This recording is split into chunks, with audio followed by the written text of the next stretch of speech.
let's talk about the Stossel thing real quick, and then go into bounty hunting. But when you transitioned, the impetus for you transitioning away from wrestling was you had gone to the AWA. You were getting that was probably the big money spot, the main event spot that you'd had at that point in the business, working with Hogan for Vern, right?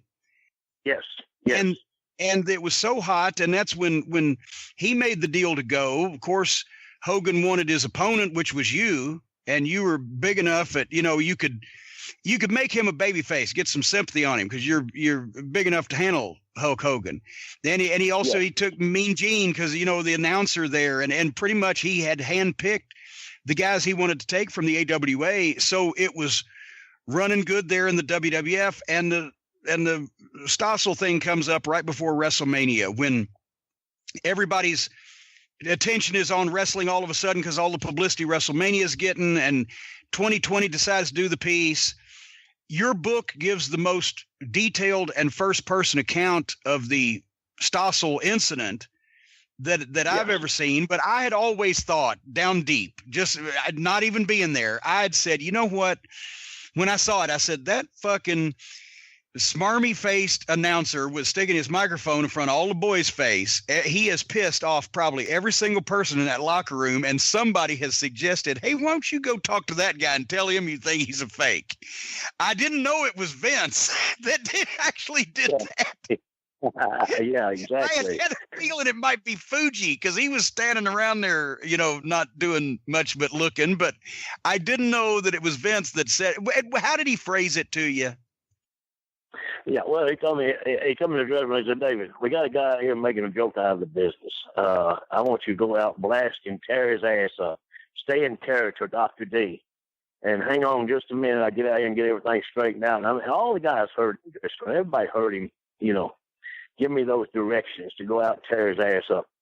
So when I went out, they called me out. I went down the hallway, and Fuji and the Iron Sheik was standing outside leaning against the door. If you ever watch the tape, you see him standing there at the door.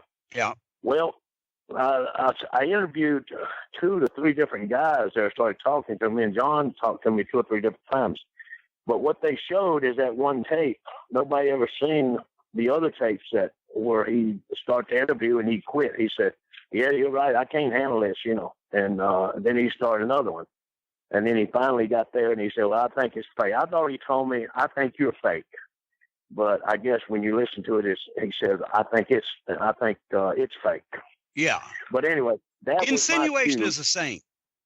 Yeah, exactly. And I'm on national TV. I'm not on local TV. This is going all over the world. I've already been told that, And so Vince was doing tapes for Saudi Arabia, Australia, Germany, everywhere, And what you did that night, they'd see it. And so when he said that, all I could think was just, blast him. So I slapped him. I did not hit him in his ear. I did not hit him in either ear.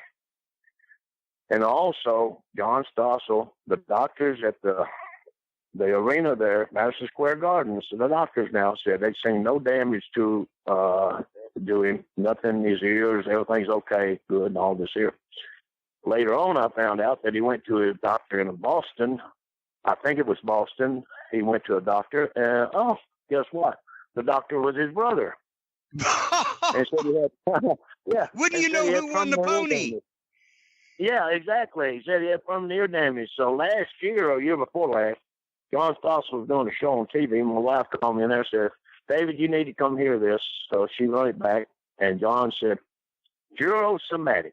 He said, today we're doing a show on fakes, scam artists, people who takes money under false pretense and all that. And, I'm kind of guilty because my injuries was jurosomatic.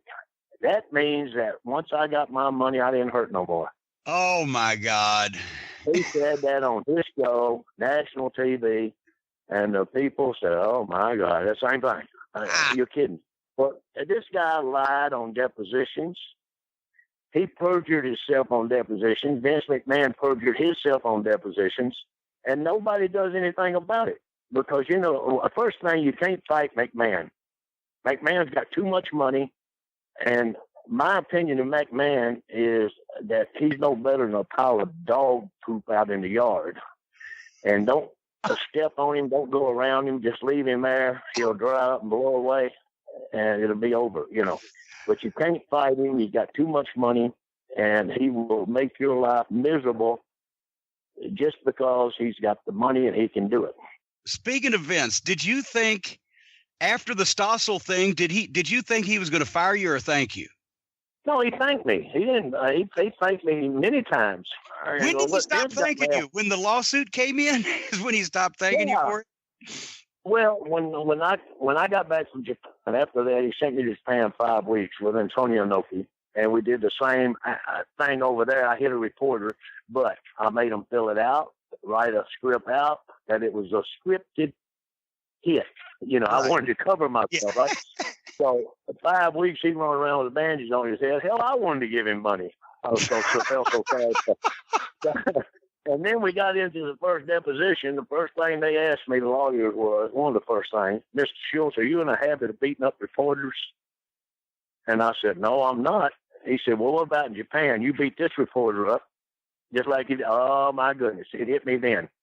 I done been had again, But I said, hey, I have this in writing. It was a play. It was a part of the thing. You'll see how that's there, But all that just goes on and on and on. And Vince's stuff, just anything you say about you bad, But, I got back. He asked me, he said, David, I need you to sign this paper saying all this here John Stossel thing was your idea. You went out and you hit him. I didn't have nothing to do with it. I said, I don't think so. I said, hey, I did exactly what you told me to do, and you thanked me for it, and you told me that's exactly what you wanted. I did a hell of a job, and everything's good. And I'll send you to Japan, and I'll send you to Egypt and different places. But after that, when I went and signed the paper for him, he said, you're not going to work for me no more. Well, okay, that's the way it's got to be then. So, I walked out of the office, and that was it. I never worked for him again because he wanted me to. And then after that, he put a lien on all my property. He tried to take my house from me in Connecticut, my house in Tennessee, my house in different areas of the United States. But he tried to put my wife out of my house and me and my daughter out of our house there in Connecticut, tried to take our house and put us on the street.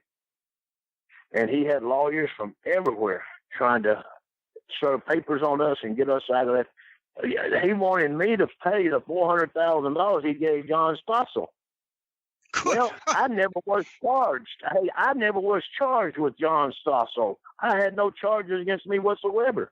I was about to say it was only a civil complaint. There was never a criminal charge filed, was there? That's right, and it was against Vince, not me. And Vince paid $425,000, and he turned around and said, "Oh, we'll use this contract, make David pay us our money back." Well, what he's referring to is that bogus piece of paper he had everybody to sign. If you didn't sign it, you didn't work.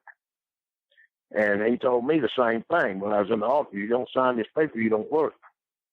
So I signed the paper, and it was just a bunch of garbage. The contracts in those days had a clause that if you were, the promoter suffered any type of legal issue or settlement or whatever as a result, that he could then come after you to try to recoup that, which was right.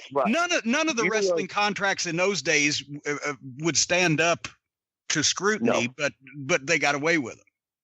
And he said in his contract, said I was responsible for my actions in and around the ring and anywhere at any time. Even at home, I was responsible for mine. I mean, this guy had nothing for me, 99% for him. But if you didn't sign it, you didn't work.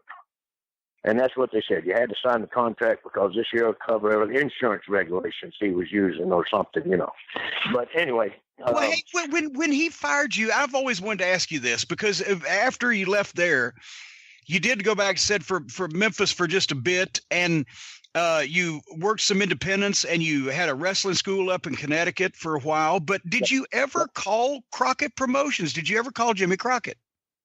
No, because everybody I tried to go to work for after that would not talk to me because Vince had told them, hey, if you use David on anything, I will not send you nobody. You won't use none of our guys, and we'll do everything we can basically destroy you. I think that's almost why you should have. I think you would have fit in with the Crockett guys at that point, and because the heat was starting to be so strong with both sides, against each other, that and you could have hung with those guys. I would have loved to have seen what you could have done there for that run. Well, with Crockett, some of the guys down there with Crockett, I don't know who all they're talking about, but it's all that whole thing was set up to get rid of me, John Stossel. That whole thing was set up to get rid of me. They couldn't get rid of me because I never missed a match. I was never late. I always did my job. And they wanted me out of there. Hogan didn't want me around. He was telling Vince he's scared I'm going to beat him in the middle of the ring one day on live TV.